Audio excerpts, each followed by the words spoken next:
Hey, what's up? Whole wheat sourdough bread is the loaf that I make at home for myself most often, specifically the whole wheat bread in Tartine bread. That's right, we're gonna be baking straight out of Daddy Chad's gospel yet again. I'm gonna be getting into all the details on how to work with whole grains in sourdough baking. It's gonna be a blast. So if that sounds like fun, stick around. Let's get started.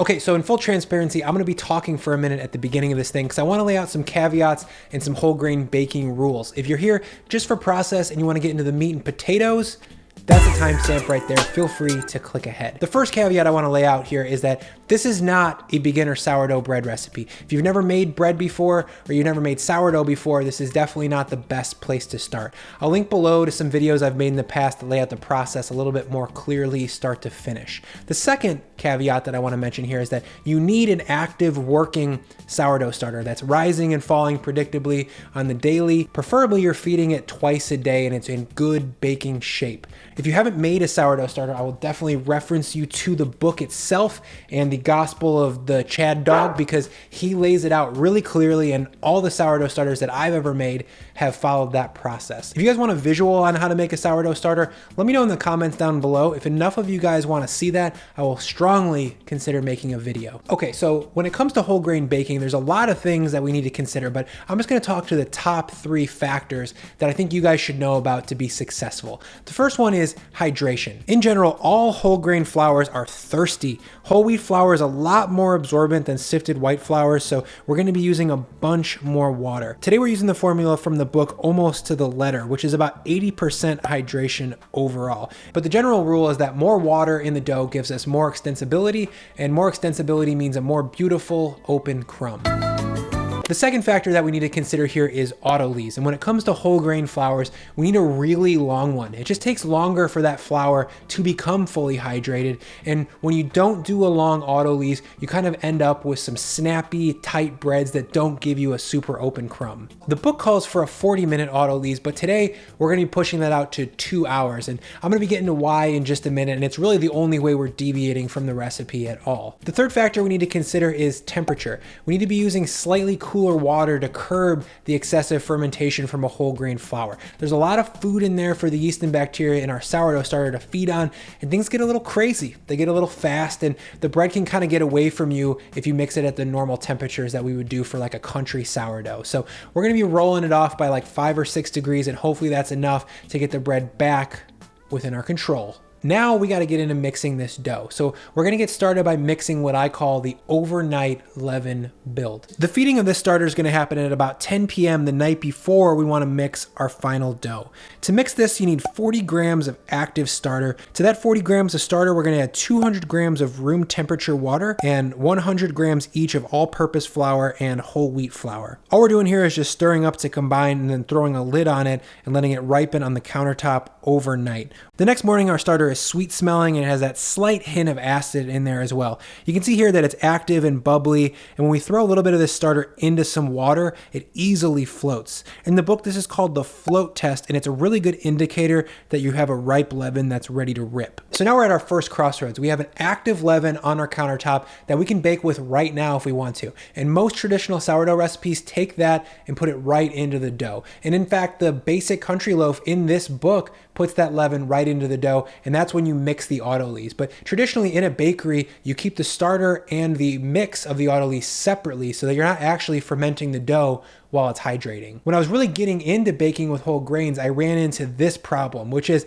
I have a ripe, fully ready to go starter on the counter, but I also need to Autolyse for 2 hours. And if I let that Autolyse go for 2 hours, then my starter is gonna get overripe and is not really gonna be a great engine for my bread. So I kind of dug back into the book, went into the internet a little bit to try and find a solution. What's the best way to have a really active starter, but also get that super long Autolyse? I happen to find in plain sight in this book what Chad calls a refreshment feeding.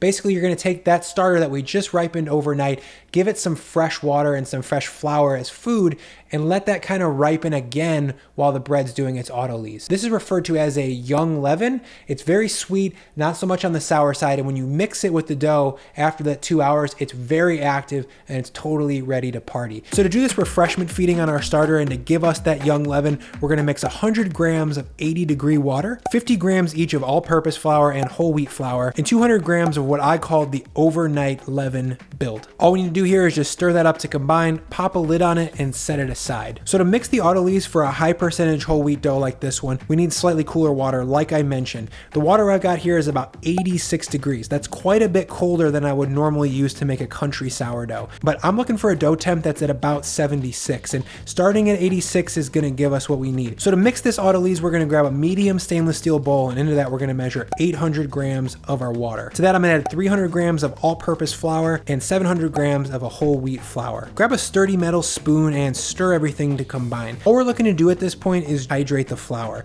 We also want to eliminate any clumps that we might see. Once we get to the point where maybe we can't do any more with the spoon, we're gonna wet our hand and we're gonna continue to mix this for 15 to 20 more seconds just to make sure we get those clumps out. When things are combined, we're gonna wrap the bowl with plastic wrap and we're gonna set a 2-hour timer. After those 2 hours, the refreshment we built is right on the cusp of too young and just hitting perfect ripeness. For me, this is exactly where we want it to be. It smells sweet, it's yeasty, and it has very little acidity. So at this point, we're gonna move into the final mix. This is where we actually start fermenting the dough. So grab the autolyse mixture, and into that, we're gonna add 200 grams of our refreshment. What's left in the container here needs to be partially discarded, actually mostly discarded. You probably wanna get rid of 80% of what's in there, and continue to feed the remaining 20% as your ongoing sourdough starter. On top of that refreshment, we're gonna add 20 grams. Oopsie doopsie. Knocked the fucking camera, dude. That's 20 grams of salt that I just added there.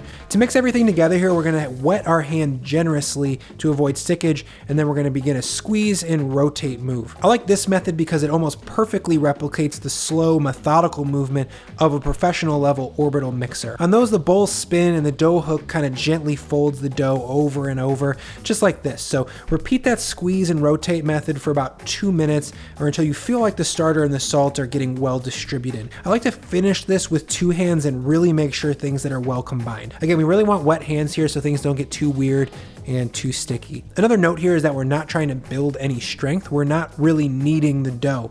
We're just trying to make sure everything's all mixed up and combined. And once we're happy with it and it looks like this, we're gonna wrap it up with plastic wrap and set a 30-minute timer. If we take a look at the timeline, this is called the bulk fermentation. If you're familiar with this style of bread making, then you know that we begin with some structural folding. We do it 2 times, once at 30 minutes and once at 60 minutes. The move here is to stretch the dough as far as it will reasonably let you go and then just simply fold it back over. We're gonna do this about 8 or 9 times total for each of the 2 folding sessions. Once we've got those initial folds done, I like to tuck the seams under themselves and create a little bit of extra tension, almost making things into a taut ball if possible. Of course, we're gonna cover and let rise for another 30 minutes and then come back and repeat the same 8 to 9 folds. In total, I think we hit this with about 16 to 20 folds. We're at the 60-minute mark now after fold 2. The rest of the time in this bulk fermentation, the dough goes untouched. That's gonna be anywhere from 2 to 3.5 more hours, depending on the temperature of your environment. For me, it's always just about 2.5 hours in my house.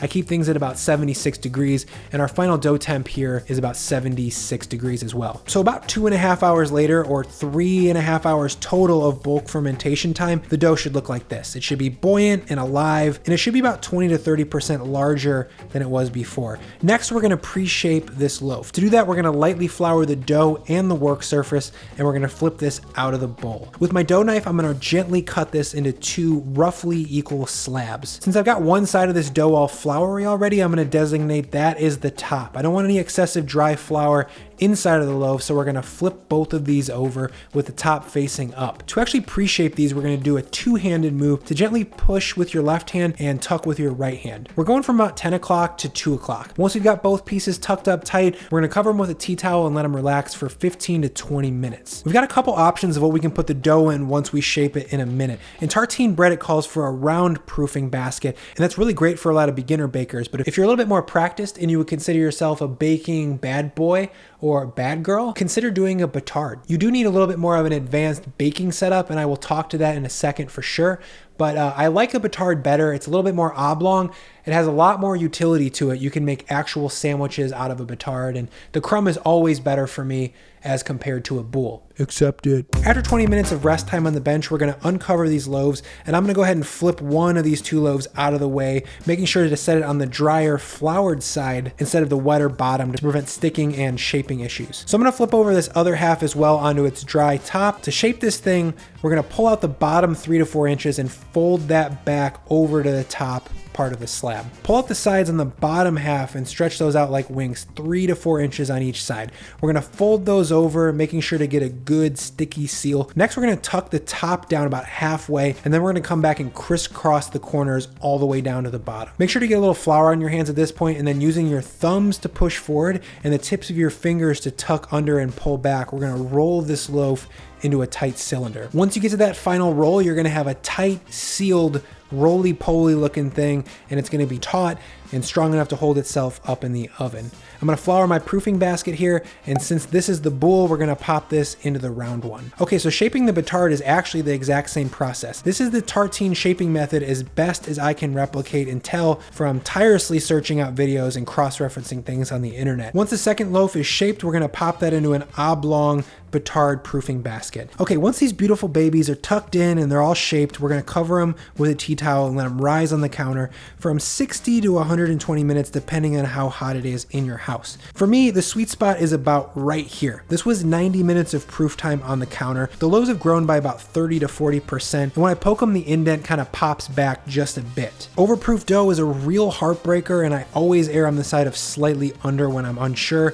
And these are gonna be in the fridge overnight, and we are gonna get a little bit more gas production in there, so this seems like the right time to pop them in. So the next morning is bake time. The loaves have been in the fridge overnight, and we can bake at any point in the morning or early afternoon. The method reference in the book is, of course, the Dutch oven, and that's where we're gonna start. I don't have the Lodge combo cooker that Chad calls for in the book anymore. I just use my Le Creuset, and it works really well. So the first thing we're gonna do here is preheat the oven to 500 degrees. Since my Dutchies got high sides and I don't wanna flip my bread out and let it drop out of the basket from a height, because that can degas things and burn your fingies, what I'm gonna do instead is cut a round of parchment paper, hit that with a little bit of semolina, and I'm gonna flip the loaf onto that. I'm gonna grab my lame and score this on all 4 sides. If you don't have a lame, feel free to use a serrated knife here, that will totally work. I'm gonna gently lower the scored loaf in, put the lid on it, and then slide it back into the oven. I'm gonna turn things down to 485 degrees at this point, and we're gonna bake it covered for 20 minutes. After that 20 minutes covered, we're gonna take this out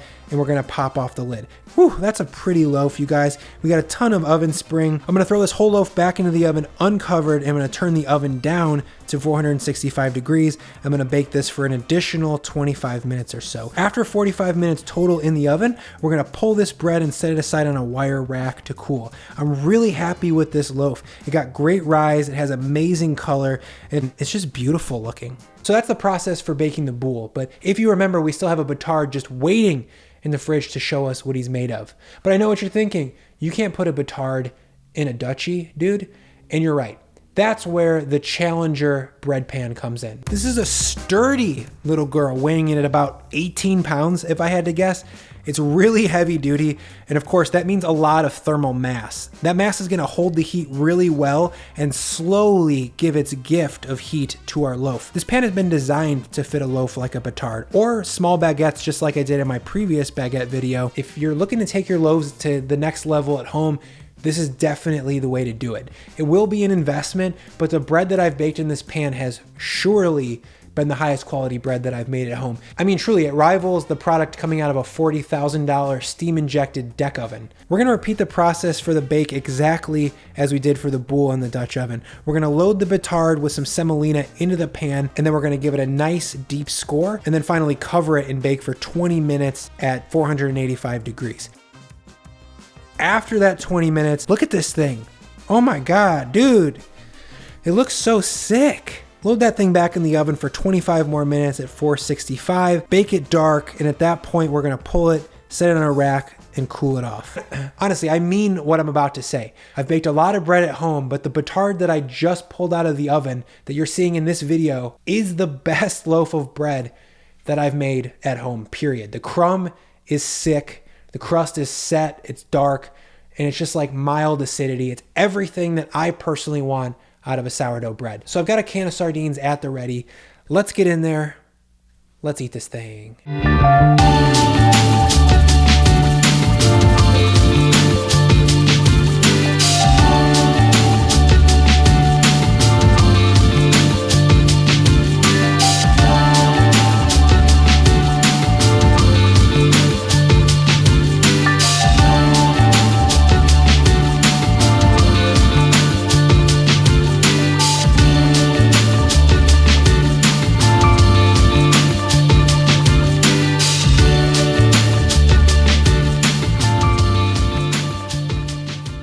All right, so that's just a quick primer on whole grain baking. Obviously, there's so much more I could cover here, and I look forward to doing that in future videos. If you guys like this video, maybe consider giving it a like, hit that subscribe, and honestly, one of the best things you could do to help support this channel is just telling a friend. Sharing the content is the most organic and direct way to actually grow what we're doing on the channel, and anything you can do there is much appreciated. You know, and just do a friendly follow-up like, hey dude, did you subscribe to that channel I told you about? It's pretty dope, right? As always, guys, thank you so much for your time and attention. Thank you for sticking around, and we'll see you next time. Did you subscribe, dude? I gotta know.